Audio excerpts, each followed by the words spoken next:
So, Edgar Allan Poe is one of the most widely known American writers in history. Poe did a lot of things with his writing during his short 40-year life. He's most remembered for his stories of the mystery and the macabre, of course, and he left an impression on generations of readers who explored the dark side of mankind through his works. But he did a lot of other cool stuff, too. Edgar Allan Poe's life was almost as troubled as some of his writings. Death and failure surrounded him. He fought alcohol or drug abuse for most of his adult life. But we ask ourselves, could it be that the best art comes from the most troubled souls? Well, Edgar Allan Poe certainly seems to support that notion. And so, there we go, on to Poe. Hello, Glory. Hello, Banshee. And first up, we have Mr. Corwyn Allen with The Bird.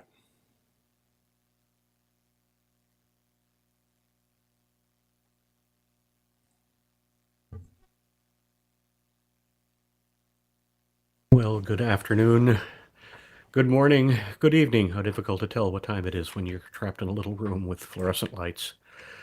Good evening, Second Life. Good evening, Kitely, and hello, Mr. and Mrs. America and all the ships at sea. I am Corwyn Allen, and I will be reading some Edgar Allan Poe for you today, starting out with, yes, you guessed it, the Damned Bird poem. And I'm only reading this because I raised my hand first. Otherwise, it would have been a free-for-all in the Jello mud pit. I hope you can all hear me. Kitely, I hope you can hear me. Let me know if you can't. Raise your hand. So The Raven by Edgar Allan Poe. Once, upon a midnight dreary, while I pondered, weak and weary, over many a quaint and curious volume of forgotten lore, while I nodded, nearly napping, suddenly there came a tapping, as if someone gently rapping at my chamber door. "'Tis some visitor," I muttered, "tapping at my chamber door, only this, and nothing more." Ah, distinctly I remember. It was in the bleak December, and each separate dying ember wrought its ghost upon the floor. Eagerly I wished the morrow. Vainly I had sought to borrow from my books surcease of sorrow, the lost Lenore, for the rare and radiant maiden whom the angels name Lenore, nameless here forevermore. And the silken, sad, uncertain rustling of each purple curtain thrilled me, filled me with fantastic terrors never felt before, so that now, to still the beating of my heart, I stood repeating, "'Tis some visitor entreating entrance at my chamber door, some late visitor entreating entrance at my chamber door, that it is." Or presently my soul grew stronger. Hesitating then no longer, "Sir," I said, "or madam, truly your forgiveness I implore, but the fact is I was napping, and so gently you came rapping, and so faintly you came tapping at my chamber door, that I scarce was sure I heard you. Here I opened wide the door. Darkness there, and nothing more." Deep into that darkness peering, long I stood there, wondering, fearing, doubting, dreaming dreams no mortal ever dared to dream before. The silence was unbroken, and the stillness gave no token, and the only word there spoken was the whispered word, "Lenore." This I whispered, and an echo murmured back the word, "Lenore." Merely this, nothing more. Back into the chamber turning, all my soul within me burning, soon again I heard a tapping somewhat louder than before. "Surely," said I, "surely that is something at my window lattice. Let me see then what thereat is, and this mystery explore. Let my heart be still a moment, and this mystery explore. 'Tis the wind, and nothing more." Open here I flung the shutter, when with many a flirt and flutter in there stepped a stately raven of the saintly days of yore.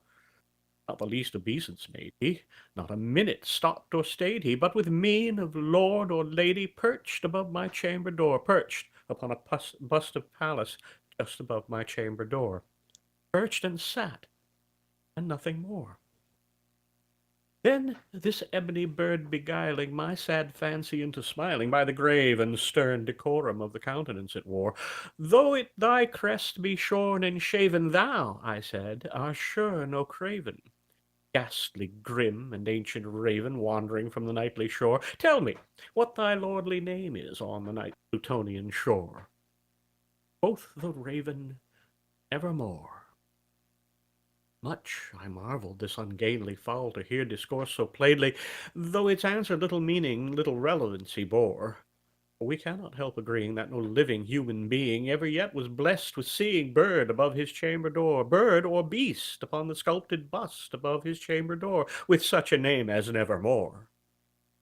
But the raven, sitting lonely on the placid bust, spoke only that one word, as if his soul in that one word he did outpour.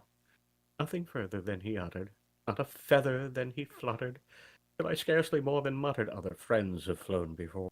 Tomorrow he will leave me, as my hopes have flown before. Then the bird said, Nevermore. Startled at the stillness broken, my reply so aptly spoken, doubtless, said I, what it utters is its only stock and store, caught from some unhappy master, whom unmerciful disaster followed fast, and followed faster, till his songs one burden bore. Collie burden bore of never, nevermore. But the raven, still beguiling all my fancy into smiling, straight I wheeled a cushioned seat in front of bird and bust and door. Then upon the velvet sinking, I betook myself to linking fancy unto fancy, thinking what this ominous bird of yore, what this grim, ungainly, ghastly, gaunt, and ominous bird of yore meant in croaking nevermore. This I sat, engaged in guessing, no syllable expressing to the fowl whose fiery eyes now burned into my bosom's core. This and more I sat divining, with my head at ease, on the cushion's velvet lining that the lamplight gloated o'er, whose velvet violet lining floating o'er, we shall press, nevermore. Then methought the air grew denser, perfumed from an unseen censer, swung by seraphim whose footfalls tinkled on the tufted floor. Wretch, I cried, thy God hath lent thee, by these angels he hath sent thee, respite, respite and nepenthe from my memories of Lenore.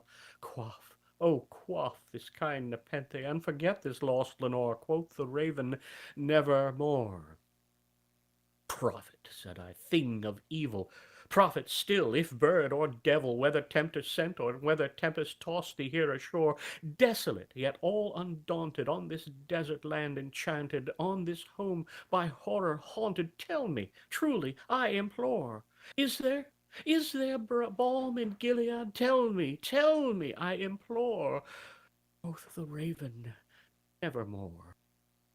Prophet, said I, thing of evil, prophet still, if bird or devil, by that heaven that bends above us, by that God we both adore, tell this soul, with sorrow laden, if within the distant Aden it shall clasp a sainted maiden whom the angels name Lenore, clasp a rare and radiant maiden whom the angels name Lenore.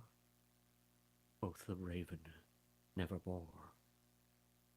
Be that word our sign of parting, bird or fiend, I shrieked upstarting, get thee back into the tempest and the night's Plutonian shore. Leave no black plume as a token of that lie thy soul hath spoken. Leave my loneliness unbroken. Quit the bust above my door. Take thy beak from out my heart, and take thy form from off my door. Quoth the raven. And the raven, never flitting, still is sitting on the pallid bust of Pallas just above my chamber door, and his eyes seeming but demons, streaming, lamplight o'er him streaming, throws his shadow on the floor. So, floating on the floor, I'll be lifted nevermore.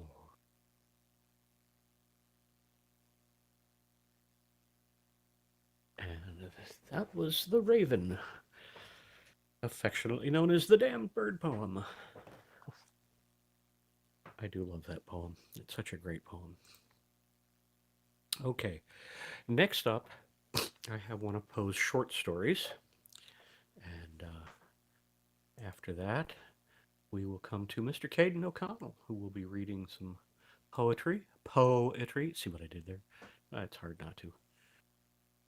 This is called Eleonora. Sub conservatione formae specificae salva anima. Raymond Lully. I am come of a race noted for vigor of fancy and ardor of passion. Men have called me mad, but the question is not yet settled whether madness is or is not the loftiest intelligence, whether much that is glorious, whether all that is profound, does not spring from disease of thought, from moods of mind exalted at the expense of the general intellect. They who dream by day are cognizant of many things which escape those who dream only by night. In their gray visions they obtain glimpses of eternity, and thrill in awakening to find that they have been upon the verge of the great secret.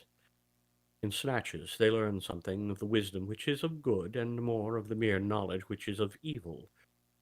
They penetrate, however, rudderless and compassless into the vast ocean of the light ineffable, and again, like the adventures of the Nubian geographer, aggresse sunt mare tenebrarum, quid in eo esset exploraturi. We will say, then, that I am mad. I grant, at least, that there are two distinct conditions of my mental existence: the condition of a lucid reason, not to be disputed, and belonging to the memory of events forming the first epoch of my, and a condition of shadow and doubt appertaining to the present and to the recollection of what constitutes the second great era of my being. Therefore, what I shall tell you of the earlier period, I believe, and to what I may relate of the later time, give only such credit as may seem due, or doubt it altogether, or if doubt it ye cannot, then play unto its riddle the Oedipus. She whom I loved in youth, and of whom I now pen calmly and distinctly these remembrances, was the sole daughter of the only sister of my mother, long departed. Eleonora was the name of my cousin. We had always dwelled together beneath a tropical sun in the valley of the many-colored grass. No unguided footstep ever came upon that vale, for it lay away up among a range of giant hills that hung beetling around about it, shutting out the sunlight from its sweetest recesses. No path was trodden in its vicinity, and to reach our happy home there was need of putting back with force the foliage of many thousands of forest trees, and of crushing to death the glories of many millions of fragrant flowers. Thus it was that we lived all alone, knowing nothing of the world without the valley, I and my cousin and her mother. From the dim regions beyond the mountains at the upper end of our encircled domain, there crept out a narrow and deep river, brighter than all save the eyes of Eleonora, and winding stealthily about in mazy courses, it passed away at length through a shadowy gorge among hills still dimmer than those whence it had issued. We called it the River of Silence. There seemed to be a hushing influence below. No murmur arose from its bed, and so gently it wandered along that the pearly pebbles upon which we loved to gaze far down within its bosom stirred not at all, lay in a motionless content, each in its own old station, shining on gloriously. The margin of the river, and of the many dazzling rivulets that glided through devious ways into its channel, as well as the spaces that extended from the margins away down into the depths of the streams until they reached the bed of pebbles at the bottom, these spots, no less than the whole surface of the valley, from the river to the mountains that girdled it in, were carpeted all by a soft green grass, thick, short, perfectly even, vanilla perfume, but so besprinkled throughout with the yellow buttercup, the white daisy, the purple violet, and the ruby red asphodel, that its exceeding beauty spoke to our hearts in loud tones of the love and of the glory of.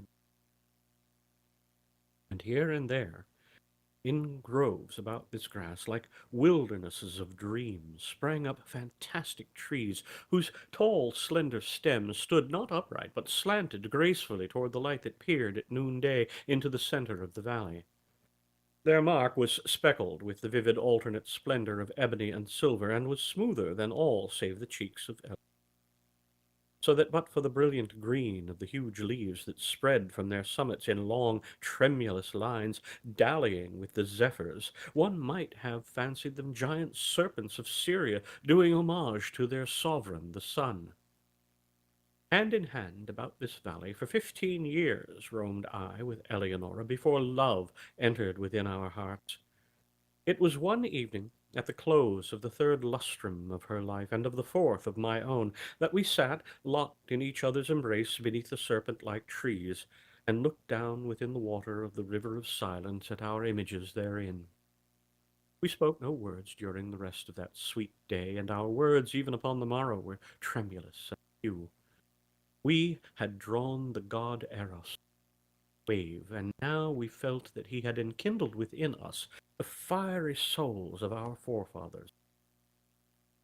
The passions which had for centuries distinguished our race came thronging with the fancies for which they had been equally noted, and together breathed a delirious bliss over the valley of the many-colored grass. A change fell upon all things. Strange, brilliant flowers, star-shaped, burn out upon the trees where no flowers had been known before. The tints of the green carpet deepened, and when one by one the white daisies shrank away, there sprang up in place of them 10 by 10 of the ruby-red asphodel. And life arose in our paths, for the tall flamingo, hitherto unseen, with all gay glowing birds, flaunted his scarlet plumage before us. The golden and silver fish haunted the river, out of the bosom of which issued little by little a murmur that swelled at length into a lulling melody, more divine than that of the harp of Aeolus, sweeter than all save the voice. And now, more divine than that of the harp of Aeolus, which we had long watched in the regions of Hesper, floated out thence, all gorgeous in crimson and gold, and settling in peace above us, sank day by day, lower and lower, until its edges rested upon the tops of the mountains, turning all their dimness in, and shutting us up, as if forever, within a magic prison house of grandeur and of glory. The loveliness of Eleanora was that of the seraphim, but she was a maiden, artless and innocent as the brief life she had led among the flowers.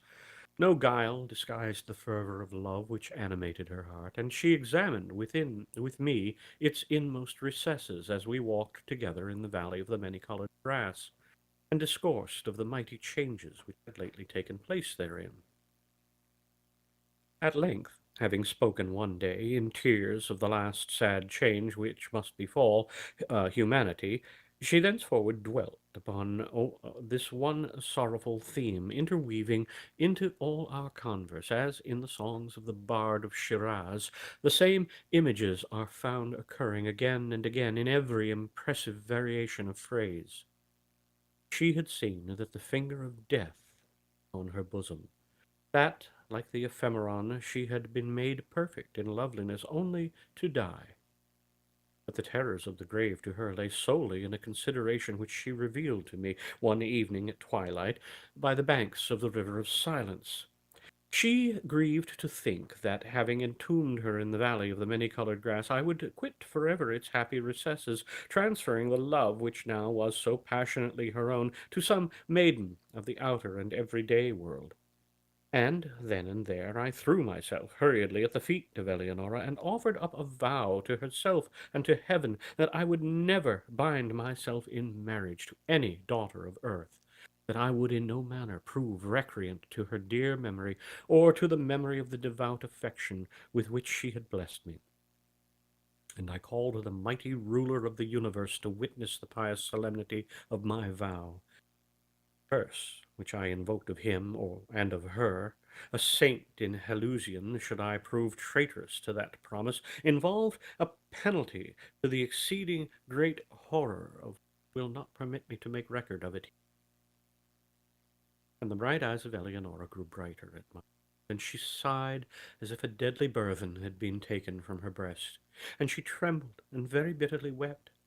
But she made acceptance of the vow, for what was she but a child? And it made easy to her the bed of her death. And she said to me, not many days afterward, tranquilly dying, that because of what I had done for the comfort of her spirit, she would watch over me in that spirit when departed, and, if so it were permitted her to return to me visibly in the watches of the night. But if this thing were indeed beyond the power of the souls in paradise, that she would at least give me frequent indications of her presence, sighing upon me in the evening winds, or filling the air which I breathed with perfume from the censers of the angels. And with these words upon her lips, she yielded up her innocent life, putting an end to the first epoch of my own. Thus far I have faithfully said. But as I pass the barrier in time's path, formed by the death of my beloved, and proceed with the second era of my existence, I feel that a shadow gathers over my brain, and I mistrust the perfect sanity of the record. But let me on. Years dragged themselves along heavily, and still I dwelled within the valley of the many-colored grass. But a second change had come upon all things. The star-shaped flowers shrank into the stems of the trees and appeared no more. The tints of the green carpet faded, and one by one the ruby-red asphodels withered away. There sprang up in place of them 10 by 10 dark, eye-like violets that writhed uneasily and were ever encumbered with dew. And life departed from our. The tall flamingo flaunted no longer his scarlet plumage before us, but flew sadly from the vale into the hills with all the gay, glowing birds that had arrived in his. And the golden and silver fish swam down through the gorge at the lower end of our domain and bedecked the sweet river never again. And the lulling melody that had been softer than the wind harp of Aeolus, and more divine than all save the voice of Eleanora, it died little by little away in murmurs, growing lower and lower, until the stream returned at length utterly into the solemnity of its original. Then, lastly, the voluminous cloud uprose, and, abandoning the tops of the mountains to the dimness of old, fell back into the regions of Hesper, and took away all its manifold golden and gorgeous glories from the valley of the many-colored grass. Yet the promises of Eleanora were not forgotten, for I heard the sounds of the swinging of the censers, and streams of a holy perfume floated ever and ever about them. And at lone hours, when my heart beat heavily, the winds that bathed my brow came unto me, laden with soft sighs, and indistinct murmurs filled often the night air, and once, once only, wakened from a slumber, like the slumber of death, pressing of spiritual lips. But the void within my heart refused even thus to be filled. I longed for the love which had before filled it to overflowing. At length the valley pained me through its memories of Eleanora, and I left it forever for the vanities and the turbulent triumphs of the world.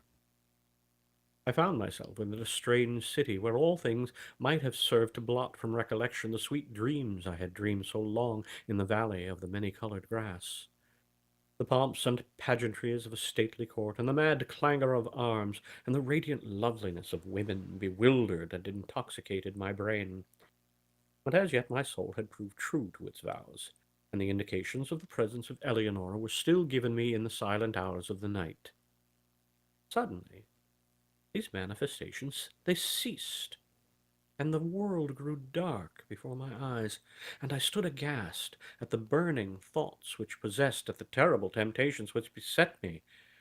For there came from some far, far distant and unknown land, into the gay court of the king I served, a maiden to whose beauty my whole recreant heart yielded at once, whose footstool I bowed down without a struggle in the most ardent, in the most abject worship of love.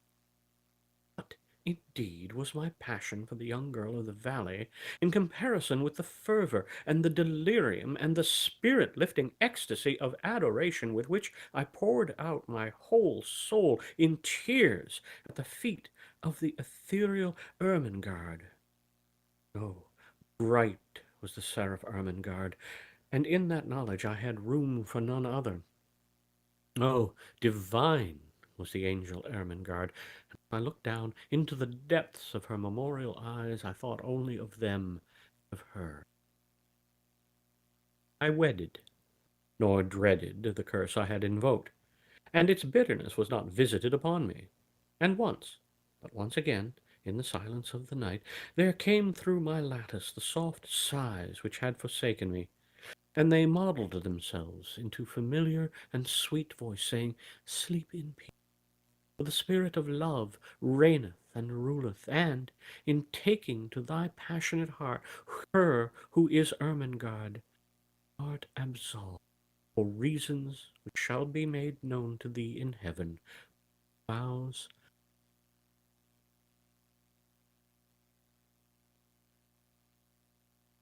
And that was Eleanora by Edgar Allan Poe.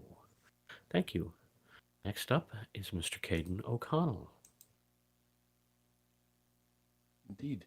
And Kayden pointed out this next one, Alone, to me, which I had not looked into before, is often considered Poe's most revealing work, and with good reason. Here, the tormented mind of the literary genius is pulled back. We have a glimpse into the early hours of an abrupt and troubled life. So, Kayden with Alone from Mr. Poe. Yes, thank you, Shandon. Yeah, this poem was never printed during his lifetime. They found it in what they said, an autograph album of a friend of his, Lucy Holmes. And yeah, as Shannon said, it's probably said to be his most revealing poem. It's called Alone. From childhood's hour, I have not been as others were. I have not been as others saw. I cannot bring my passions from a common spring. From the same source, I have not taken my sorrow. I could not awaken my heart to joy at the same tone, and all I loved alone. Then in my childhood, in the dawn of a most stormy life, was drawn from every depth of good and ill the mystery which binds me still, from the torrent or the fountain, from the red cliff of the mountain, from the sun that round me rolled in its autumn tint of gold, from the lightning in the sky as it passed me, flying by, from the thunder and the storm and the cloud that took the form, when the rest of heaven was blue, of a demon, in my view. That really sums up how he felt. This second one is called The Sleeper, probably written about some of the beautiful women in his life that he let go. Published in 1831. At midnight, in the month of June, I stand beneath the mystic moon, an opiate vapor, dewy, dim, exhales from out her golden rim, and softly dripping drop by drop upon the quiet mountain top, steals drowsily and musically into the universal valley. The rosemary nods upon the grave, the lily lolls upon the wave, wrapping the fog about its breast. The ruin moulders into rest, looking like Lethe, see? The lake a conscious slumber seems to take, and would not for the world awake. All beauty sleeps, and lo, where lies Irene with her destinies. O lady bright, can it be right, this window, open to the night? The wanton airs from the tree-top laughingly through the lattice drop. The bodiless airs, a wizard rout, flit through thy chamber, in and out, and wave the curtain canopy so fitfully, so fearfully, above the closed and fringed lid, neath which thy slumbering soul lies hid, that o'er the floor and down the wall like ghosts the shadows rise and fall. O lady dear, hast thou no fear? Why and what art thou dreaming here? Sure thou art, or come far off seas, a wonder to these garden trees. Strange is thy pallor, strange thy dress, strange above all thy length of tress, and all this solemn silentness. The lady sleeps. Oh, may her sleep, which is enduring, so be deep. Heaven have her in its sacred keep. This chamber changed for one more holy, this bed for one more melancholy. I pray to God that she may lie forever with unopened eye, while the pale sheeted ghosts go by. My love, she sleeps. Oh, may her sleep, as it is lasting, so be deep. Soft may the worms around her creep. Far in the forest dim and old, for her may some tall vault unfold, some vault that oft has flung its black and winged panels fluttering back, triumphant over the crested palls of her grand family funerals. Some sepulchre, remote, alone, against whose portal she hath thrown in childhood many an idle stone. Some tomb from out whose sounding door she ne'er shall force an echo more. Thrilling to think, poor child of sin, it was the dead who groaned within. That's The Sleeper. And we're going to turn it over to Miss Callie. I think that's me.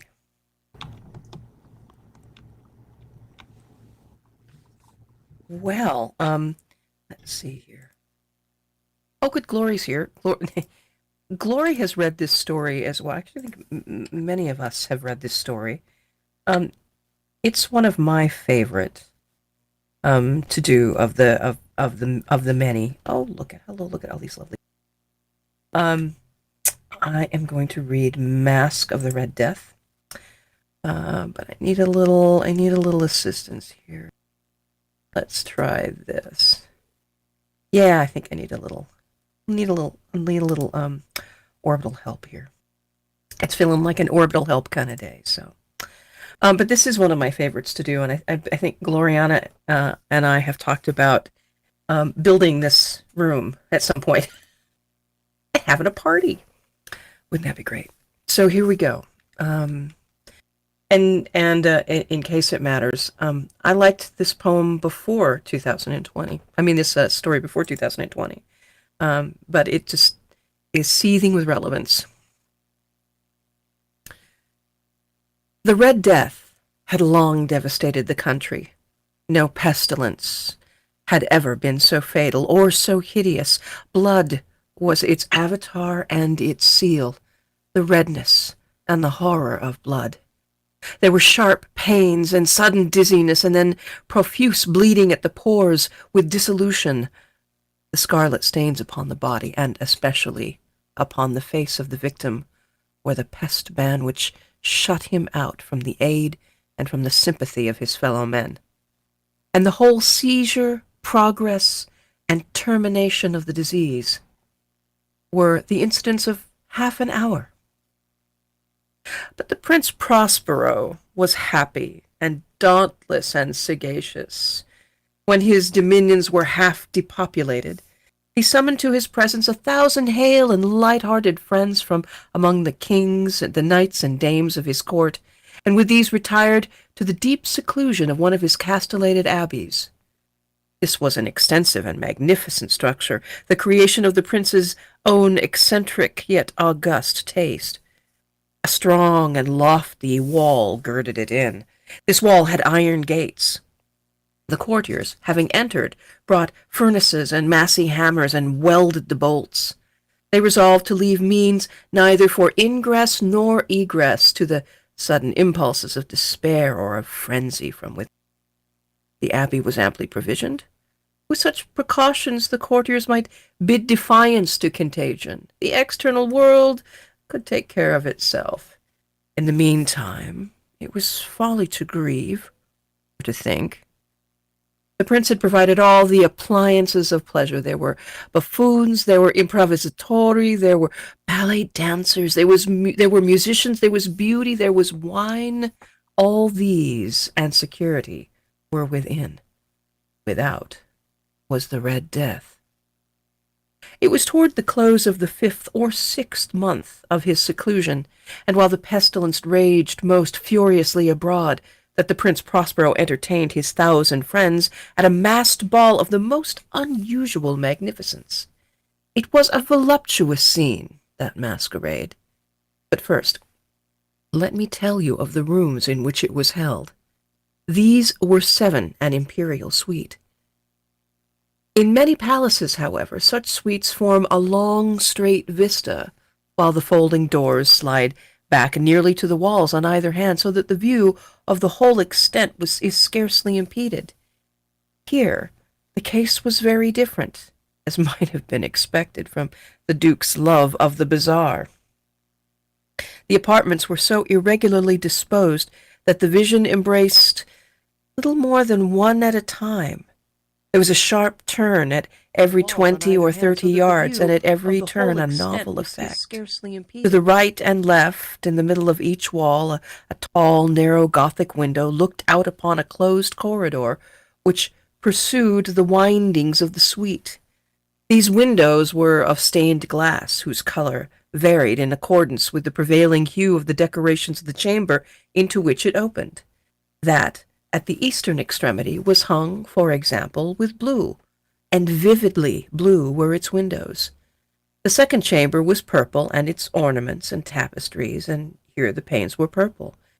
The third was green throughout, and so were the casements. The fourth was furnished and lighted with orange, with the fifth with white, the sixth with violet.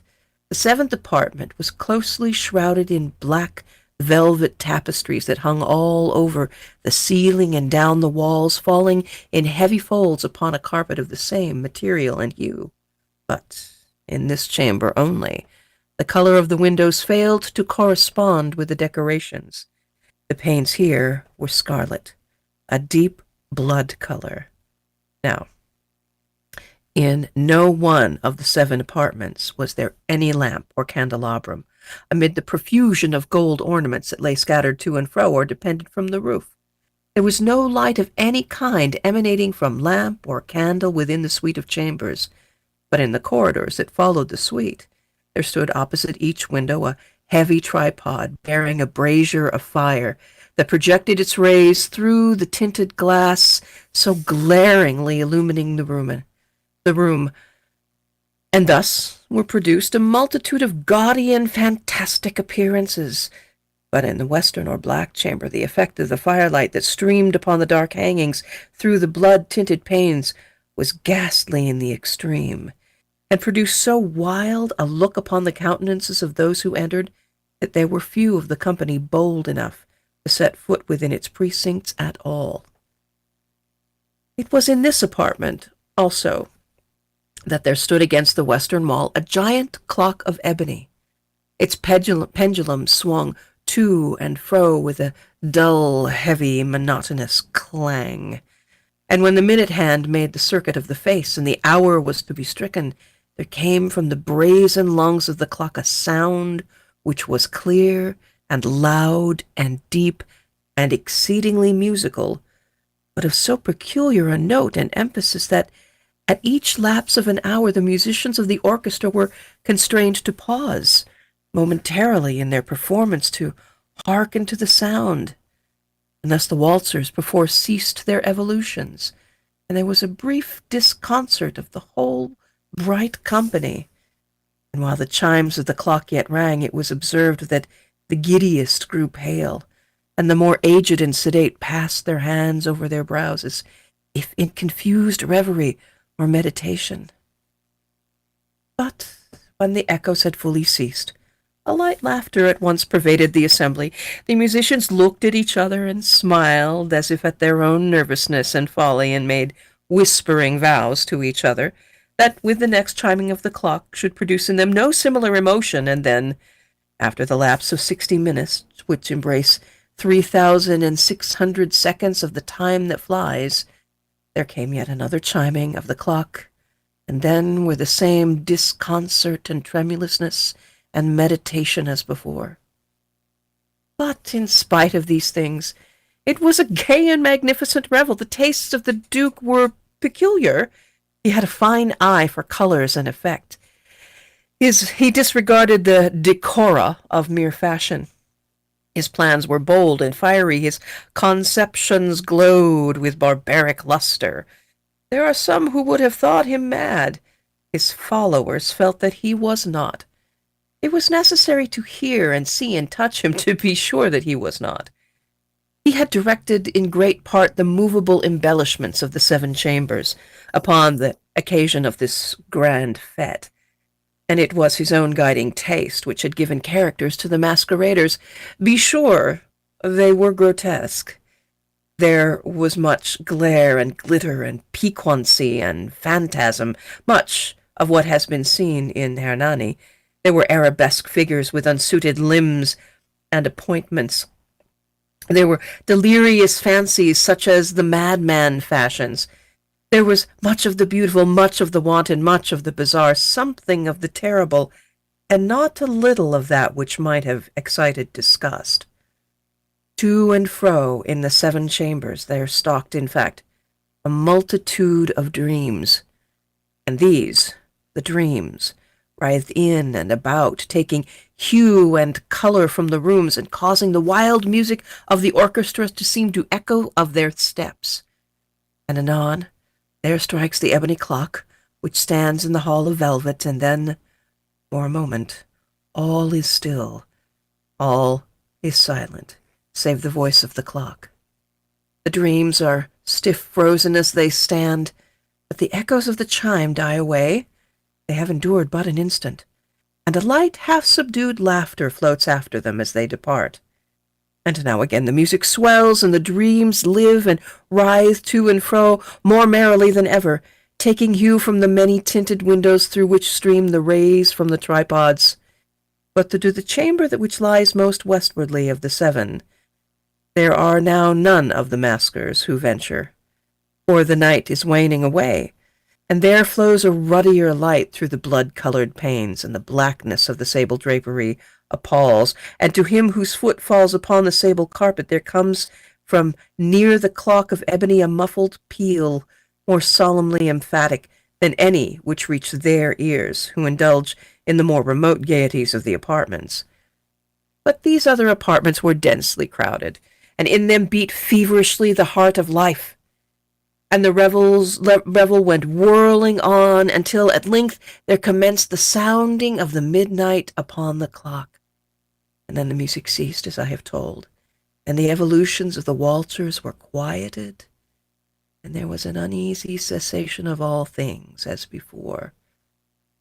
But now there were 12 strokes to be sounded by the clock. Easy cessation of all things. Thus it happened, perhaps, that more of thought crept with more of time into the meditations of the thoughtful among those who revelled, and thus too it happened, perhaps, that before the last echoes of the last chime had utterly sunk into silence, there were many individuals in the crowd who had found leisure to become aware of the presence of a masked figure which had arrested the attention of no single individual before, and the rumor of this new presence having spread itself whisperingly around, there arose at length from the whole company a buzz or murmur expressive of disapprobation and surprise, and then, finally, of terror, of horror, and of disgust. In an assembly of phantasms such as I have painted, it may well be supposed that no ordinary appearance could have excited such sensation. In truth, the masquerade license of the night was nearly unlimited, but the figure in question had out-Heroded Herod, and gone beyond the bounds of even the prince's indefinite decorum. There are chords in the heart of the most reckless, which cannot be touched without emotion. Even with the utterly lost, to whom life and death are equally jests, there are matters of which no jest can be made. The whole company, indeed, seemed now deeply to feel that in the costume and bearing of the stranger neither wit nor propriety existed. The figure was tall and gaunt, shrouded from head to foot in the habiliments of the grave. The mask which concealed the visage was made so nearly to resemble the countenance of a stiffened corpse that the closest scrutiny must have had difficulty in detecting the cheat. And yet all this might have been endured, if not approved, by the mad revelers around. But the mummer had gone so far as to assume the type of the Red Death. His vesture was dabbed in blood, and his broad brow, with all the features of his face, was besprinkled with the scarlet horror. When the eyes of the Prince Prospero fell upon this spectral image, which with slow and solemn movement, as if more fully to sustain its role, stalked to and fro among the waltzers, he was seen to be convulsed, in the first moment with a strong shudder either of terror or distaste, but in the next his brow reddened with rage. "Who dares," he demanded, hoarsely of the courtiers who stood near him, "who dares insult us with this blasphemous mockery? Seize him and unmask him, that we may know whom we have to hang at sunrise from the battlements." It was in the eastern or blue chamber in which stood the Prince Prospero as he uttered these words. They rang throughout the 7 rooms loudly and clearly, for the prince was a bold and robust man, and the music had become hushed at the waving of his hand. It was in the blue room where stood the prince, with a group of pale courtiers by his side. At first he spoke. As he spoke, there was a slight rushing movement of this group in the direction of the intruder, who at the moment was also near at hand, and now with deliberate and stately step made closer approach to the speaker. But from a certain nameless awe with which the mad assumption of the mummers had inspired the whole party, there was found none who put forth a hand to seize him, so that unimpeded he passed within a yard of the prince's person. And while the vast assembly, as if with one impulse, shrank from the centers of the room to the walls, he made his way uninterrupted, with the same solemn and measured step which had distinguished him from the first, through the blue chamber to the purple, through the purple to the green, through the green to the orange, through this again to the white, and even thence to the violet, ere a decided movement had been made to arrest him. It was then, however, that the Prince Prospero, maddening with rage and the shame at his own momentary cowardice, rushed hurriedly through the 6 chambers, while none followed him on account of the deadly terror that had seized upon all. He bore aloft a drawn dagger, and approached in rapid impetuosity within 3 or 4 feet of the retreating figure, when the latter, having attained the extremity of the velvet apartment, turned suddenly and confronted his pursuer. There was a sharp cry, and the dagger dropped gleaming upon the sable carpet, upon which instantly afterwards fell prostrate in death the Prince Prospero. Then summoning the will, with the wild courage of despair, a throng of revelers at once threw themselves into the black apartment, and seizing the mummer, whose tall figure stood erect and motionless within the shadow of the ebony clock, gasped in unutterable horror to find the grave cerements and the corpse-like mask which they handled with so violent a rudeness untenanted by any tangible form. And now was acknowledged the presence of the Red Death. He had come like a thief in the night, and one by one dropped the revelers in the blood-bedewed halls of their revel, and died each in the despairing posture of his fall. Violent a rudeness, and the life of the ebony clock by went any out tangible to the last of the gay, and the flames on the tripods expired, and darkness and decay and the Red Death held illimitable dominion over all. Yada-da-da-da-da. Hey.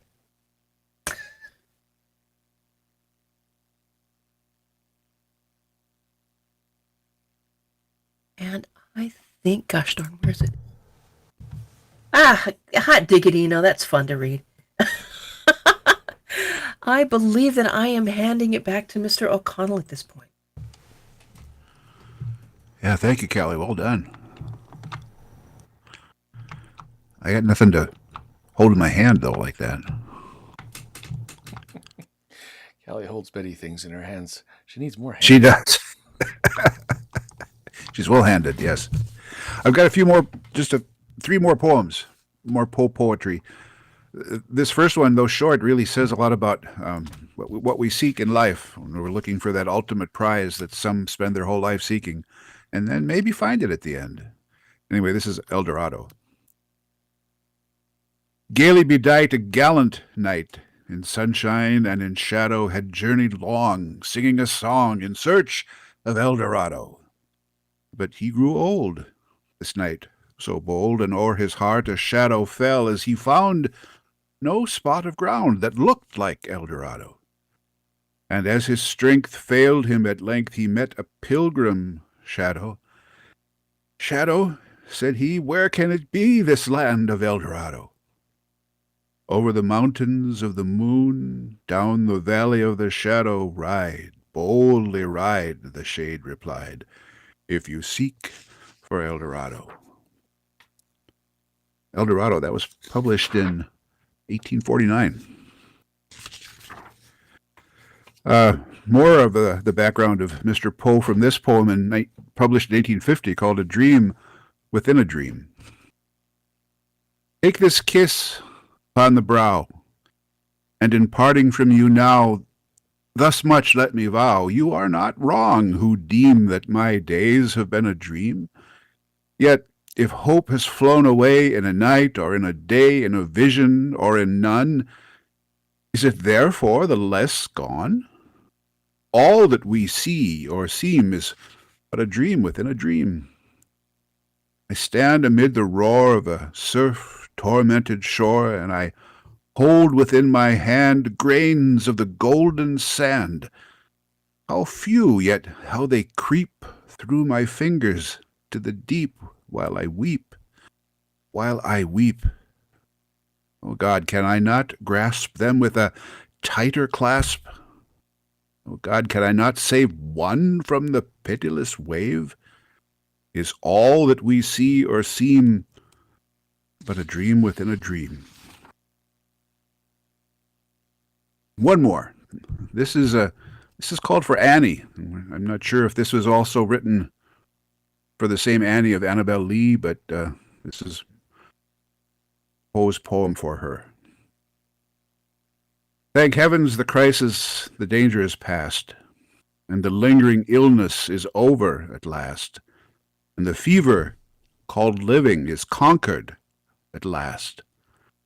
Sadly I know I am shorn of my strength, and no muscle I move as I lie at full length, but no matter, I feel I am better at length, and I rest so composedly now in my bed that any beholder might fancy me dead, might start at beholding me, thinking me dead. The moaning and growing, the sighing and sobbing are quieted now with that horrible throbbing at heart. Ah, that horrible, horrible throbbing. The sickness, the nausea, the pitiless pain have ceased with the fever that maddened my brain, with the fever called living that burned in my brain. And oh, of all tortures that torture the worst has abated, the terrible torture of thirst for the naphthaline river of passion accursed. I have drank of a water that quenches all thirst, of a water that flows with a lullaby sound from a spring but a very few feet underground, from a cavern not very far down underground. Let it never be foolishly said that my room it is gloomy, and narrow my bed, for a man never slept in a different bed. And to sleep, you must slumber in just such a bed. My tantalized spirit here blandly reposes, forgetting, or never regretting its roses, its old agitations of myrtles and roses, for now, while so quietly lying, it fancies a holier odor about it, a pansies, a rosemary odor, commingled with pansies, with rue, and the beautiful Puritan pansies. And so it lies happily, bathing in many a dream of the truth and the beauty of Annie, drowned in a bath of the tresses of Annie. She tenderly kissed me, she fondly caressed, and then I fell gently to sleep on her breast, deeply to sleep from the heaven of her breast. When the light was extinguished, she covered me warm, and she prayed to the angels to keep me from harm, to the queen of the angels to shield me from harm. And I lie so composedly now in my bed, knowing her love, that you fancy me dead. And I rest so contentedly now in my bed with her love at my breast, that you fancy me dead, that you shudder to look at me, thinking me dead. But my heart, it is brighter than all of the many stars of the sky, for it sparkles with Annie. It glows with the light of the love of my Annie, with the thought of the light of the eyes of my Annie. There's some poetry from Mr. Poe. I never, ever get tired of the poetry. Sometimes you read lots and lots of it back to back. Well, maybe this is too much, but I never get tired of it personally. Especially presented by someone as magnificent as yourself, sir, because you have a feeling for it. I think all of us do. We have a love of what we're doing here. Maybe that's why we're here, but yeah. Well done. Next up we have Ms. Dubhna Rhiadra, and she's going to do us the 1002nd Tale of Scheherazade. We think of Poe as a, dark and macabre and mysterious, and he does a lot of that. But it's not all that he does. This next one's a humorous short story. Humor from Poe? Yeah, really. The story is presented as a continuation of the 1001 Nights, of course, and another adventure of the famous character Sinbad the Sailor. In this story, on the 1002nd night after her wedding, Scheherazade tells her husband, the king, a story in which Sinbad travels the world on what he believes to be the back of a monster. Yes, I'll have to say I had never heard of this story until it came up in our discussions that we were having to organise this, and I am kind of surprised as well. I didn't know Poe could be such a kidder, and I have to say I didn't entirely work out what everything in the story was about, but it doesn't really matter. Must be one of the earliest kind of steampunk stories. So here we are, the 1002nd Tale of Scheherazade. And he has a little quote here saying, "Truth is stranger than fiction."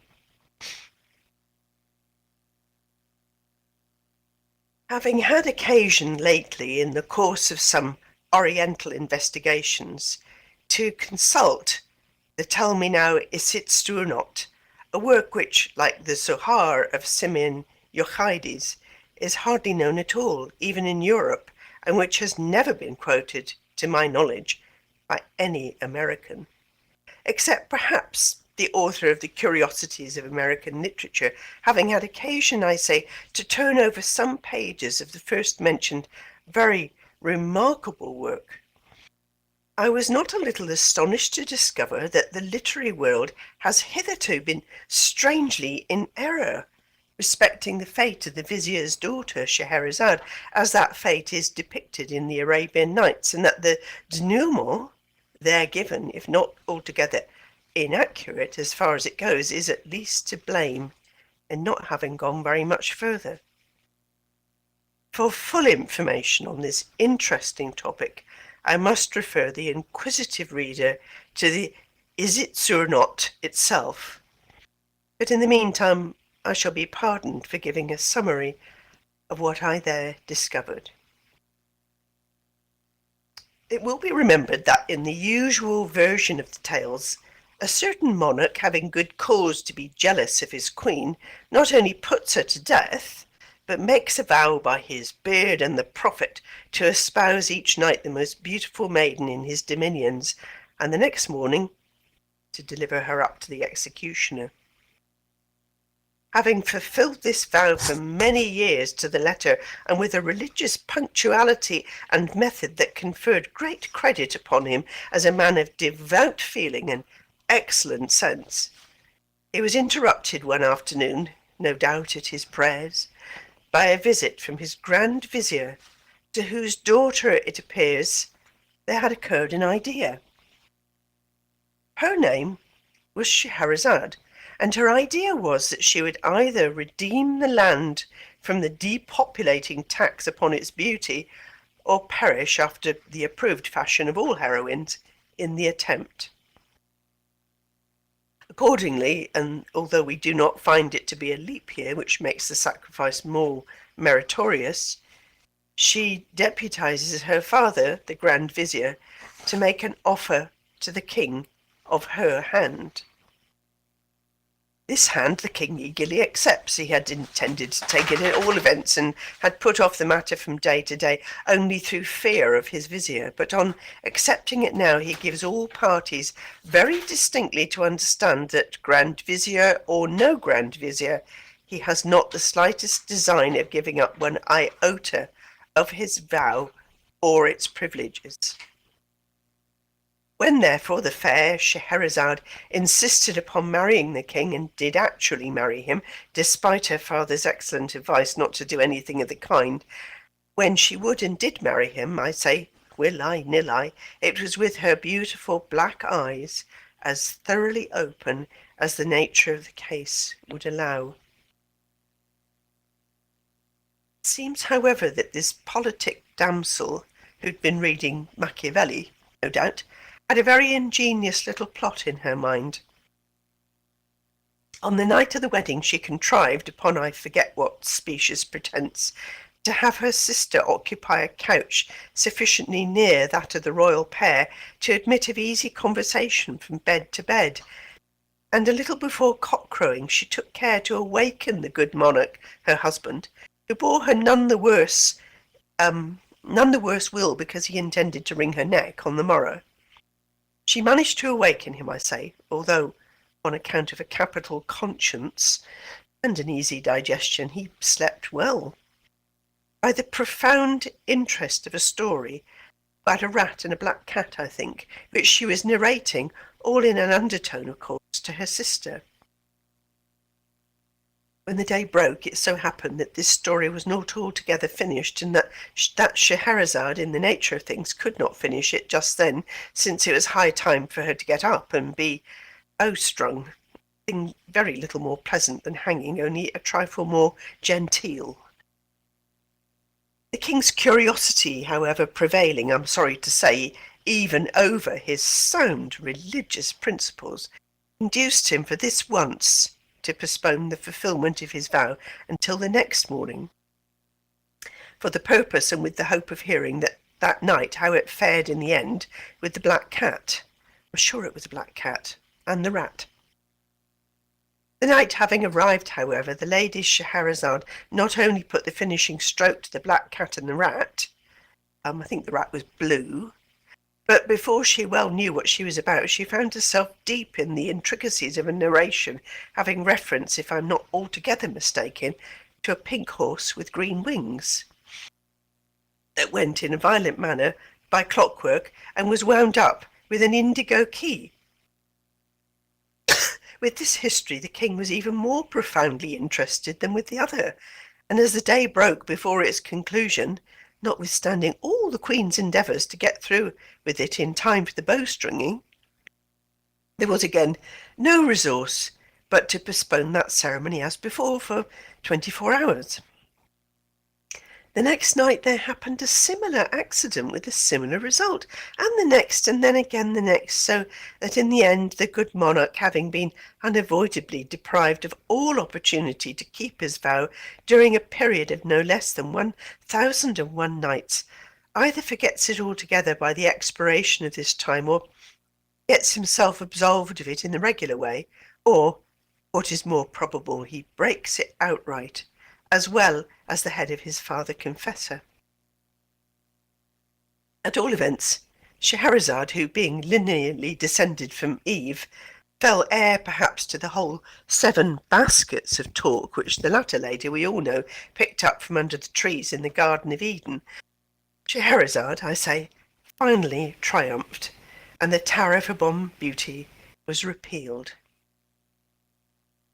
Now, this conclusion, which is that of the story as we have it upon record, is no doubt excessively proper and pleasant, but alas, like a great many pleasant things, is more pleasant than true, and I'm indebted altogether to the ELEANOR, the means of correcting the error. Well, there's something in French here, and I'm rubbish at French, so I'll just skip that. And mentioning that Scheherazade had inherited the 7 baskets of talk, I should have added that she put them out at compound interest until they amounted to 77. "My dear sister," said she on the 1,002nd night. I quote the language of the ELEANOR at this point, verbatim. "My dear sister," said she, "now that all this little difficulty about the bowstring has blown over, and this odious tax is so happily repealed, I feel I've been guilty of great indiscretion in withholding from you and the king, who I'm sorry to say snores, a thing no gentleman would do, the full conclusion of Sinbad the Sailor. This person went through numerous other and more interesting adventures than those which I related, but the truth is I felt sleepy on that particular night of their narration, and so was seduced into cutting them short. A grievous piece of misconduct for which I only trust that Allah will forgive me. And even yet it's not too late to remedy my great neglect, and as soon as I have given the king a pinch or two in order to wake him up so far that he may stop making that horrible noise, I will forthwith entertain you, and him, if he pleases, with the sequel of this very remarkable story." Hereupon the sister of Scheherazade, as I have it from the ELEANOR, expressed no very particular intensity of gratification, but the king, having been sufficiently pinched, at least ceased snoring, and finally said, "Hum," and then, "Hoo," when the queen, understanding these words, which are no doubt in Arabic, to signify that he was all attention and would do his best not to snore any more, the queen, I say, having arranged these matters to her satisfaction, re-entered thus at once into history. Sinbad the Sailor. "At length, in my old age," these are the words of Sinbad himself, as retailed by Scheherazade. "At length, in my old age, and after enjoying many years of tranquillity at home, I became once more possessed of a desire of visiting foreign countries. And one day, without acquainting any of my family with my design, I packed up some bundles of such merchandise as was most precious and least bulky, and engaging a porter to carry them, went with him down to the seashore to await the arrival of any chance vessel that might convey me out of the kingdom into some region which I had not as yet explored. Having deposited the packages upon the sands, we sat down beneath some trees and looked out into the ocean in the hope of perceiving a ship, but during several hours we saw none whatever. At length I fancied that I could hear a singular buzzing or humming sound, and the porter, after listening a while, declared that he also could distinguish it. Presently it grew louder and then still louder, so that we could have no doubt that the object which caused it was approaching us. At length, on the edge of the horizon, we discovered a black speck, which rapidly increased in size until we made it out to be a vast monster, swimming with a great part of its body above the surface of the sea.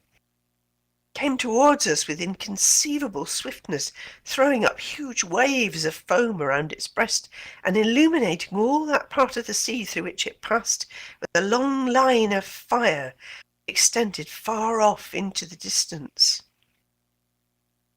As the thing drew near, we saw it very distinctly. Its length was equal to that of 3 of the loftiest trees that grow, and it was as wide as the great hall of audience in your palace, O most sublime and munificent of the Caledonia.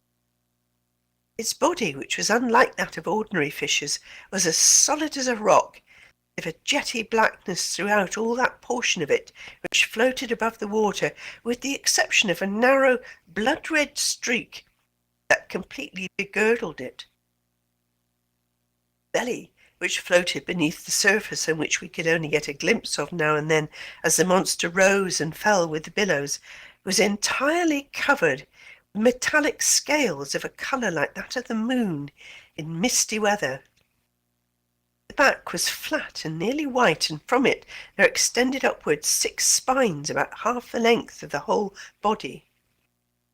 This horrible creature had no mouth that we could perceive, but, as if to make up for this deficiency, it was provided with at least 80 eyes that protruded from their sockets like those of the dragonfly, and were arranged all around the body, 2 rows, one above the other, and parallel to the blood-red streak, which seemed to answer the purpose of an eyebrow. 2 or 3 of these dreadful eyes were much larger than the others, and had the appearance of solid gold. Although this beast approached us, as I've said before, with the greatest rapidity, it must have been moved altogether by necromancy, for it had neither fins, nor a fish, nor web-like feet like a duck, nor wings like the seashell which is blown along in the manner of a vessel. Nor yet did it writhe itself forward as do the eels. Its head and its tail were shaped precisely alike, only not far from the latter were 2 small holes that served for nostrils, and through which the monster puffed out its thick breath with prodigious violence and with a shrieking, disagreeable noise. Our terror at beholding this hideous thing was very great, but it was even surpassed by our astonishment when, upon getting a nearer look, we perceived upon the creature's back a vast number of animals about the size and shape of men, altogether much resembling them, except that they wore no garments as men do, being supplied by nature, no doubt, with an ugly, uncomfortable covering, a good deal like cloth, but fitting so tight to the skin as to render the poor wretches laughably awkward, and put them apparently to severe pain. On the very tips of their heads were certain square-looking boxes, which at first sight I thought might have been intended to answer as turbans, but I soon discovered that they were excessively heavy and solid, and I therefore concluded they were contrivances designed, by their great weight, to keep the heads of the animals steady and safe upon their shoulders. Around the necks of the creatures were fastened black collars, badges of servitude, no doubt, such as we keep on our dogs, only much wider and infinitely stiffer, so that it was quite impossible for these poor victims to move their heads in any direction without moving the body at the same time, and thus they were doomed to perpetual contemplation of their noses, a view puggish and snubby in a wonderful, if not positively awful degree. When the monster had nearly reached the shore where we stood, it suddenly pushed out one of its eyes to a great extent, and emitted from it a terrible flash of fire, accompanied by a dense cloud of smoke, and a noise that I can compare to nothing but thunder. As the smoke cleared away, we saw one of the odd man-animals standing near the head of the large beast, with a trumpet in his hand, through which, putting it to his mouth, presently addressed us in loud, harsh and disagreeable accents that perhaps we should have mistaken for language, had they not come altogether through the nose. Being thus evidently spoken to, I was at a loss how to reply, as I could in no manner understand what was said, and in this difficulty I turned to the porter, who was near swooning through affright, and demanded of him his opinion as to what species of monster it was, what it wanted, and what kind of creatures those were that swarmed upon its back. To this the porter replied, as well as he could for trepidation, that he had once before heard of this sea beast, that it was a cruel demon with bowels of sulphur and blood of fire, created by evil genii as the means of inflicting misery upon mankind, that the things upon its back were vermin, such as sometimes infest cats and dogs, only a little larger and more savage, and that these vermin had their uses, however evil, for through the torture they caused the beast by their nibbling and stinging, it was goaded into that degree of wrath which was requisite to make it roar and commit ill, so fulfil the vengeful and malicious designs of the wicked. This account determined me to take to my heels, and without once even looking behind me, I ran at full speed up into the hills, while the porter ran equally fast, although nearly in an opposite direction, so that by these means he finally made his escape with my bundles, of which I've no doubt he took excellent care. This is a point of determined, as I don't remember held him again. Myself, I was so hotly pursued by a swarm of the men vermin who had come to the shore in boats that I was very soon overtaken, bound hand and foot, and conveyed to the beast, which immediately swam out again into the middle of the sea. I now bitterly repented my folly in quitting a comfortable home to peril my life in such adventures as this, but regret being useless, I made the best of my condition, and exerted myself to secure the goodwill of the man-animal that owned the trumpet, and who appeared to exercise authority over his fellows. I succeeded so well in this endeavour that in a few days the creature bestowed upon me various tokens of his favour, and in the end even went to the trouble of teaching me the rudiments of what it was vain enough to denominate its language, so that at length I was enabled to converse with it readily, and came to make it comprehend the ardent desire of seeing the world. Washish, was squashish, squeak, Sinbad, hey diddle diddle, grunt, unt, grumble, hiss, fiss, whiss, said he to me one day after dinner. But I beg 1,000 pardons, I'd forgotten that your Majesty is not conversant with the dialect of the Oconnells, so the man-animals were called, presumed because their language formed the connecting link between that of the horse and that of the rooster. With your permission, I will translate washish, squashish, and so forth, which is to say, I am happy to find, my dear Sinbad, that you're really a very excellent fellow. We're now about doing a thing which is called circumnavigating the globe, and since you are so desirous of seeing the world, I will strain a point and give you a free passage upon the back of the beast. When the Lady Scheherazade proceeded thus far, relates the is it or not, the king turned over from his left side to his right and said, "It is in fact very surprising, my dear queen, that you omitted hitherto these latter adventures of Sinbad. Do you know, I think them exceedingly entertaining and strange." The king having thus expressed himself, we are told, the fair Scheherazade resumed her history in the following words. Sinbad went on in this manner with his narrative.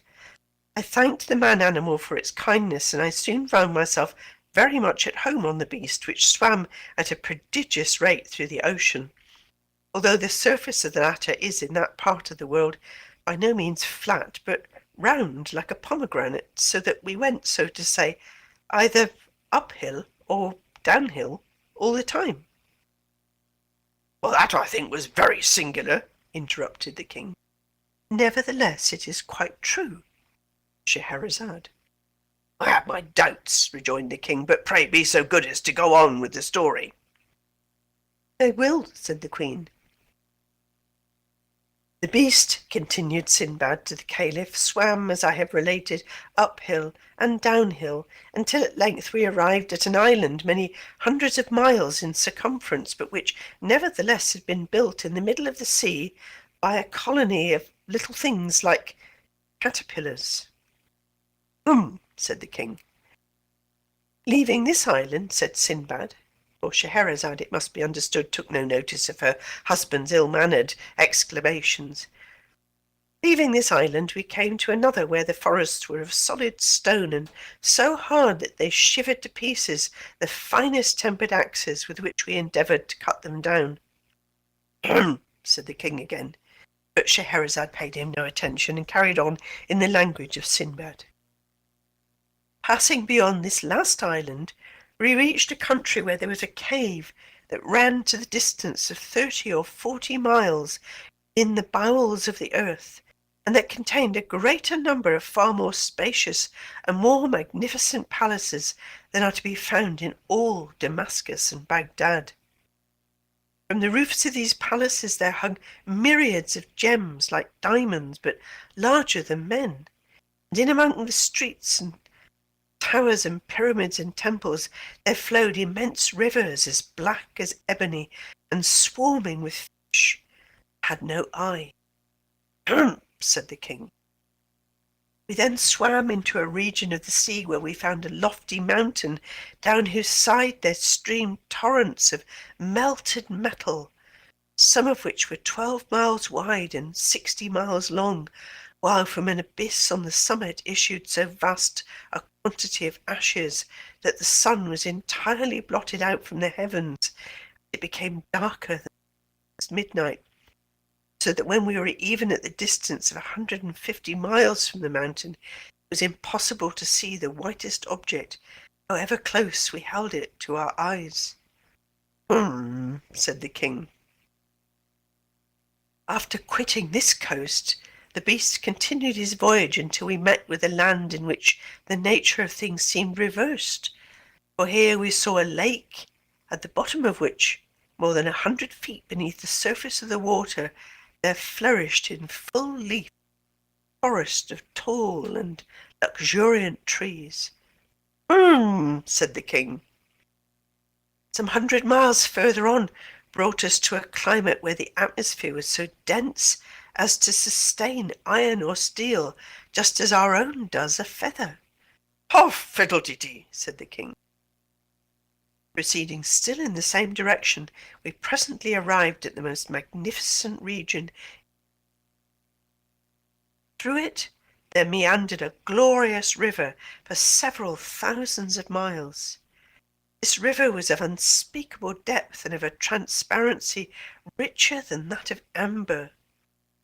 It was from 3 to 6 miles in width, and its banks, which arose on either side to 1,200 feet in perpendicular height, crowned with ever-blossoming trees, perpetual sweet-scented flowers that made the whole territory one gorgeous garden. The name of this luxuriant land was the Kingdom of Horror, and to enter it was inevitable death. Said the king. We left this kingdom in great haste, and after some days came to another, where we were astonished to perceive myriads of monstrous animals with horns resembling scythes upon their heads. Those hideous beasts dig for themselves vast caverns in the soil of a funnel shape, and line the sides of them with rocks, so disposed one upon the other that they fall instantly when trodden upon by other animals, thus precipitating them into the monsters' dens. Blood is immediately sucked, and their carcasses afterwards hurled contemptuously out immense distance from caverns of death. Oh, pooh, said the king. Continuing our progress, we perceived a district with vegetables that grew not upon any soil, but in the air. There were others that sprang from the substance of other vegetables, others that derived their substance from the bodies of living animals, and then again there were others that glowed all over with intense fire. Others that moved from place to place at pleasure, and what was still more wonderful, we discovered flowers that lived and breathed and moved their limbs at will, and had moreover the detestable passion of mankind for enslaving other creatures and confining them in horrid, solitary prisons until the fulfilment of appointed tasks. Pshaw, said the king. Quitting this land, we soon arrived at another in which the bees and the birds are mathematicians of such genius and erudition that they give daily instructions in the science of geometry to the wise men of the earth. The king of the place having offered a reward for the solution of 2 very difficult problems, they were solved upon the spot, one by the bees and the other by the birds. But the king, keeping their solution a secret, It was only after the most profound researches and labour and the writing of an infinity of big books during a long series of years that the men mathematicians at length arrived at the identical solutions which had been given upon the spot by the bees and by the birds. "Oh, my," said the king. Scarcely lost sight of this empire when we found ourselves close upon another, from whose shores there flew over our heads a flock of fowls a mile in breadth, 240 miles long, so that although they flew a mile during every minute, it required no less than 4 hours for the whole flock to pass over us, in which there were several millions of fowl. "Oh, fie," said the king. No sooner had we got rid of these birds, which occasioned us great annoyance, than we were terrified by the appearance of a fowl of another kind, and infinitely larger than even the rocks which I met in my former voyages, for it was bigger than the biggest of the domes on your seraglio, O most munificent of caliphs.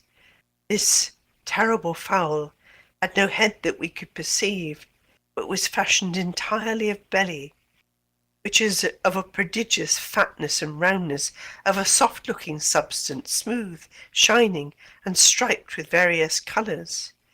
In its talons the monster was bearing away to his eyrie in the heavens a house which it had knocked off the roof, and in the interior of which we distinctly saw human beings who, beyond doubt, were in a state of frightful despair at the horrible fate which awaited them. We shouted with all our might in the hope of frightening the bird into letting go of its prey, but it merely gave a snort or puff as if of rage, and then let fall upon our heads a heavy sack which proved to be filled with sand. "Oh, stuff," said the king. It was just after this adventure that we encountered a continent of immense extent and prodigious solidity, but which nevertheless was supported entirely upon the back of a sky-blue cow that had no fewer than 400 horns. "Well, that now, I believe," said the king, "because I have read something of the kind before in a book." Well, we passed immediately beneath this continent, swimming in between the legs of the cow, and after some hours found ourselves in a wonderful country indeed, which, I was informed by the man-animal, was his own native land, inhabited by things of his own species. This elevated the man-animal very much in my esteem, and in fact I now began to feel ashamed of the contemptuous familiarity with which I had treated him, for I found that the man-animals in general were a nation of the most powerful magicians, who lived with worms in their brain, which no doubt served to stimulate them by their painful writhings and wrigglings to the most miraculous efforts of imagination. "Nonsense," said the king. Among the magicians were domesticated several animals of very singular kinds. For example, there was a huge horse whose bones were iron, whose blood was water. In place of corn, he had black stones for his usual food, and yet in spite of so hard a diet, he was so strong and swift that he would drag a load more weighty than the grandest temple in this city, at a rate surpassing that of the flight of most birds. "Oh, twaddle," said the king. I saw also amongst these people a hen without feathers, but bigger than a camel, and instead of flesh and bone, she had iron and brick, and her blood, like that of the horse, to whom in fact she was nearly related, was boiling water. Like him, she ate nothing but wood or black stones. This hen brought forth very frequently 100 chickens in a day, and after birth they took up their residence for several weeks within the stomach of their... "Halal," said the king. And one of this nation of mighty conjurers created a man out of brass and wood and leather, and endowed him with such ingenuity that he would have beaten at chess all the race of mankind, with the exception of the great Caliph Harun al-Rashid. Another of these magi constructed, of like material, a creature that put to shame even the genius of him who made it, for so great were its reasoning powers, that in a second it performed calculations of so vast an extent that they would have required the united labour of 50,000 fleshly men. Here, but a still more wonderful conjurer fashioned for himself a mighty thing that was neither man nor beast, but which had brains of lead, intermixed with a black matter like pitch, and fingers that it employed with such incredible speed and dexterity, had no trouble in writing out 20,000 copies of the Koran in an hour, and this with so exquisite a precision should not be found one to vary another by the breadth of the finest hair. This thing was of prodigious strength, so that it erected or overthrew empires at a breath, but its powers were exercised equally for evil and for good. Ridiculous, said the king. Well, among this nation of necromancers there was also one who had in his veins the blood of the salamanders, for he made no scruple of sitting down to smoke his shibuk in a red-hot oven until his dinner was thoroughly roasted on the floor. Another had the faculty of converting the common metals into gold without even looking at them during the process. Another had such a delicacy of touch that he made a wire so thin as to be invisible. Another had such quickness of perception that he counted all the separate motions of an elastic body while it was springing backwards and forwards at the rate of 900 millions of times in a second. That's absurd, said the king. Another of these magicians, by means of a fluid that nobody ever yet saw, could make the corpses of his friends brandish their arms, kick out their legs, fight, or even get up and dance at his will. Another had cultivated his voice to so great an extent that he could have made himself heard from one end of the world to the other. Another had so long an arm, sit down in Damascus and indite a letter at Baghdad, or indeed at any distance whatsoever. Another commanded the lightning to come down to him out of the heavens, and it came at his call and served him for a plaything when it came. Another took two loud sounds and made out of them a silence. Another constructed a deep darkness out of two brilliant lights. Another made ice in a red-hot furnace. Another directed the sun to paint his portrait, and the sun did. Another took this luminary with the moon and the planets, and having first weighed them with scrupulous accuracy, probed into their depths and found out the solidity of the substance of which they were made. But the whole nation is indeed of so surprising a necromantic ability that not even their infants nor their commonest cats and dogs have any difficulty in seeing objects that do not exist at all, or that for 20 millions of years before the birth of the nation itself had been blotted out from the face of creation. Preposterous, said the king. The wives and daughters of these incomparably great and wise magi, continued Scheherazade, without being in any manner disturbed by these frequent and most ungentlemanly interruptions on the part of her husband. Wives and daughters of these eminent conjurers are everything that is accomplished and refined, and would be everything that is interesting and beautiful, but for an unhappy fatality that besets them, from which not even the miraculous powers of their husbands and fathers has hitherto been adequate to save them. Some fatalities come in certain shapes and some in others, but this of which I speak has come in the shape of a crotchet. Oh, what? Said the king. Excuse me. A crotchet, said the Scheherazade. One of the evil genii who are perpetually upon the watch to inflict ill has put it into the heads of these accomplished ladies that the thing which we describe as personal beauty consists altogether in the protuberance of the region which lies not very far below the small of the back. Perfection of loveliness, they say, is in the direct ratio of the extent of this lump. Having been long possessed of this idea, and bolsters being cheap in that country, the days have long gone by since it was possible to distinguish a woman A dromedary. Stop, said the king. I can't stand that, and I won't. You've already given me a dreadful headache with your lies. The day, too, I perceive, is beginning to break. How long have we been married? My conscience is getting troublesome again, and then that dromedary touch. Do you take me for a fool? Upon the whole, you might as well get up and be throttled. These words, as I learned from the Is It So Not, both grieved and astonished Scheherazade, but as she knew the king to be a man of scrupulous integrity and quite unlikely to forfeit his word, she submitted to her fate with a good grace. She derived, however, great consolation, during the tightening of the bowstring, from the reflection that much of the history remained still untold, and that the petulance of her brute of a husband had reaped for him a most righteous reward in depriving him of many inconceivable pleasures. So there you have this rather extraordinary story. I'll just turn my mic off and let Shandon introduce the next story.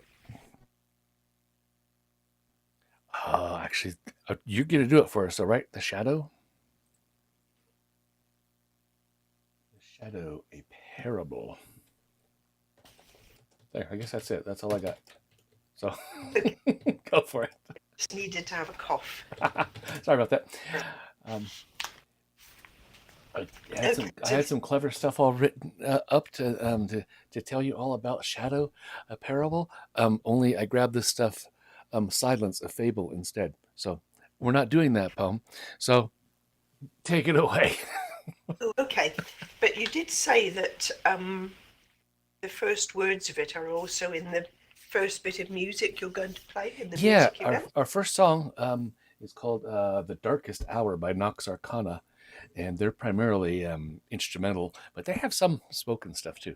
And the beginning words of the song are the beginning of this poem, so it's kind of a neat segue that you're wrapping up our spoken portion, and we'll lead right into the music portion. So I'm glad you chose this one. So, yes, I just found it in this ancient and yellowed book that I'm finding my way through. Apparently it was described at the time by a French critic as being one of the supreme pieces of short fiction. So, The Shadow, a Parable. Yea, though I walk through the valley of the shadow. Introduction.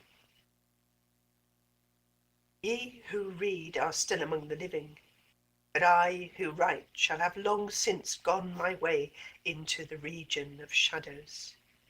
For indeed strange things shall happen, and secret things be known, and many centuries shall pass away ere these memorials be seen of men. And when seen there will be some to disbelieve and some to doubt, and yet a few who will find much to ponder upon in the characters here graven with a stylus of iron. The year had been a year of terror, and of feelings more intense than terror, for which there's no name upon the earth. For many prodigies and signs had taken place, and far and wide over sea and land the black wings of the pestilence were spread abroad. This is actually just the sequel, isn't it? To those, nevertheless, cunning in the stars, it was not unknown that the heavens wore an aspect of ill. To me, Greek oinos, among others, it was evident that now had arrived the alternation of that 794th year, when at the entrance of Aries, the planet Jupiter was conjoined with the red ring of the Saturn. See, just had that happen again in real life. Jupiter and Saturn. The peculiar spirit of the skies, if I mistake not greatly, made itself manifest not only in the physical orb of the earth, but in the souls, imaginations, and meditations of mankind. Over some flasks of the red Chian wine, within the walls of a noble hall in a dim city called Ptolemais, we sat at night, a company of 7. And to our chamber there was no entrance save by a lofty door of brass. The door was fashioned by the artisan, and being of rare workmanship was found.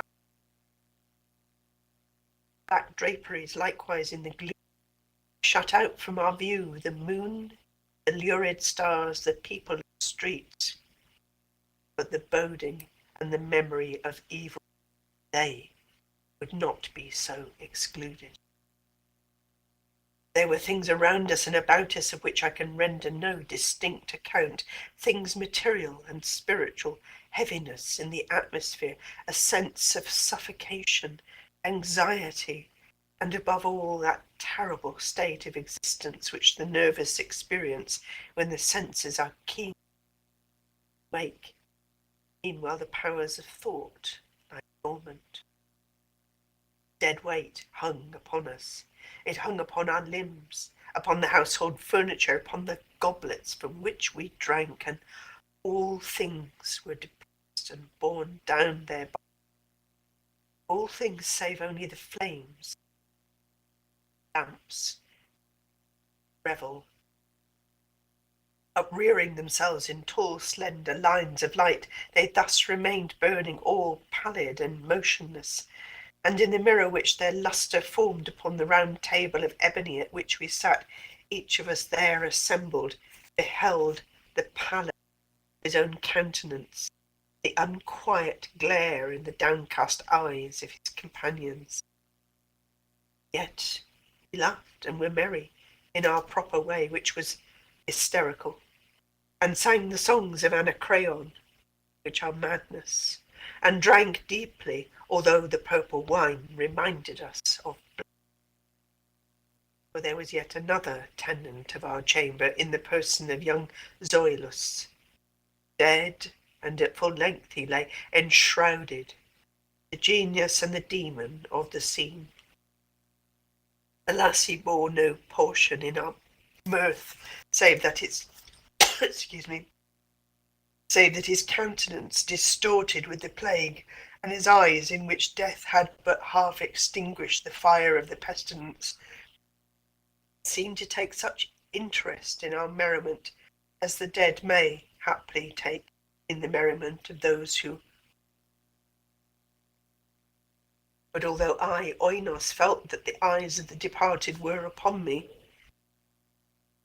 still I forced myself not to perceive the bitterness of their expression, and gazing down steadily into the depths of the ebony mirror, sang with a loud and sonorous voice the songs of the son of Teos.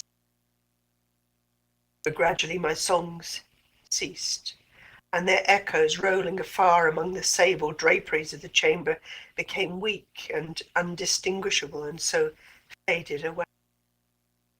And lo, from among those sable draperies where the sounds of the song departed, there came forth dark and undefined shadow.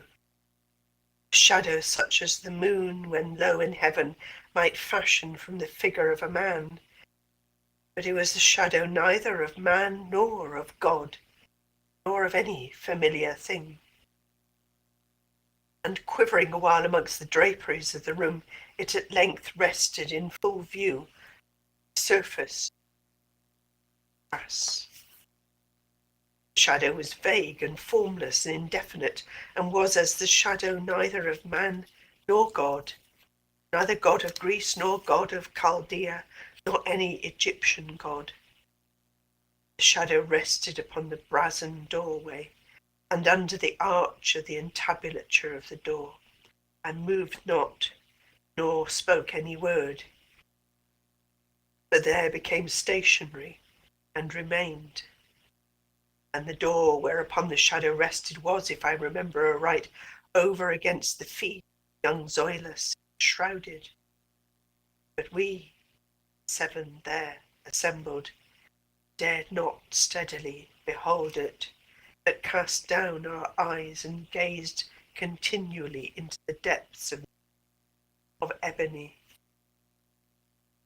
length, I, Oinos, speaking some low words, demanded of the shadow its dwelling, its appellation.